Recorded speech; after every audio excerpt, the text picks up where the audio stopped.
trong tay Chúa đang quyền, vì Ngài luôn ban phước cho con để con được hát tôn vinh Chúa muôn đời, vì Ngài là vua chúng con. Giêsu là vua, Giêsu là Chúa, Ngài luôn yêu thương mỗi chúng con. Giêsu là vua, Giêsu là Chúa, Ngài luôn yêu thương tất cả mọi người.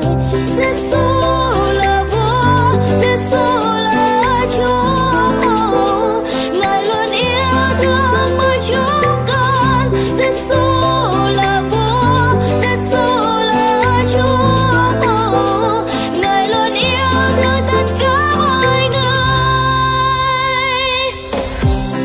Đấng nhân từ, đấng đặng quyền là Giêsu của chúng ta, đấng tin cậy, đấng yêu thương loài người là Giêsu của chúng ta, để con được sống trong tay Chúa đang quyền, vì Ngài luôn ban phước cho con để con được hát tôn vinh Chúa muôn đời, vì Ngài là vua chúng con.